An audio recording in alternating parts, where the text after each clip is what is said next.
Aranu dangji akoi dak to ka imano thin ma jat pujja lambi jida akoi ki nuka animga nupiimga thengna jida moina akoi da hari ji akoi ki mateng ta pang piramu akoi ki phone battery yaukre akoi mo ni ka ka dongni ubaram ta ka piwa ado ubar ka piwa hara ka matung da kana ka pi ge hoi ka sukai ge hara ka pi ge tawri ngai mata tan jida sagi Ainguna request sama ban pa di angkara lehuri je moe di tu ban pa tu lehu. Atau bu lagi ubar je confirm oi dinga da si confirm oi dinga moe je mai ha tin pa tu ma de na apa ini pi ani yang yaw ri ban sen pi ko ai pi ga. Atau bu yam na sit pa oi da bita ni pi yo ka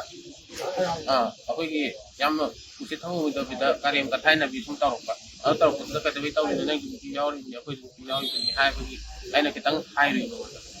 ado da mana ngatang tu da mon tak tau ka mama na ba mayam ma la ka mo ni Japan ma kan mukui ako tau ri je man ado smaina magi do mateng Japan di ba ko na ado mana tau ko ti tang pen da ade di wari ni hori dai ba situation ni ma tang ina ara ka di yam na siap ko ta be da du hal le ham to ko yaw ho ding da mo do something ba ada inba intuba tahu ai ju kham do pane adu da ma ju kuto kamai to no chi ku bok sig la ambe ba kham bra ai ko na di khange adu ga ma re pusan na bon hona re bai di kham bra moi gi kano ke u dre ba si kan katang ka chondra ma di si ba gi ya ba gi sa se lai ji ai ma gi wa se adu gi yam na ka de yam nu ai ti ngai to to ta si na ni ko ja ma na to ko di to ki et ka to ko ma le mo plan to ko ma le keruan di bawah perlu sekali saja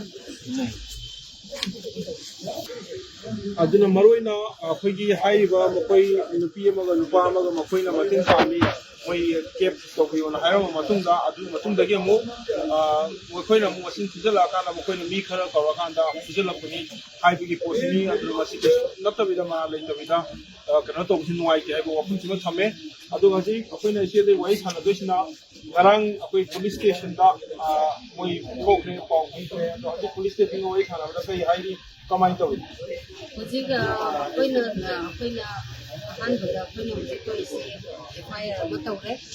FIR tawraba matungda koina yumtung chatlaga ngasai gi CCTV camera sida koina hairu mi sinsi masak angrai na yengba chatlure kaigino to moi ga khanaba hawrako matamda within 2 minutes natraga 3 minutes ki manungda moina phone tawraga mi singse kawkoga lai haibane na koina sum calculation tawbada around about 100 and 150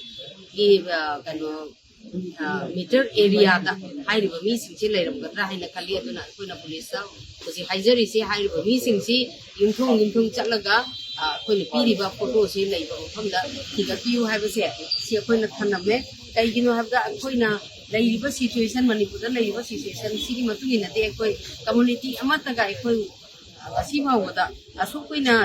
kilokri pani bakta le pada uta kokta batham roma garang inong no na thokasi nungai ke habi complain amaga loina na sumba se amu khanna haiba area si da thokta na magi haijaru ba matanda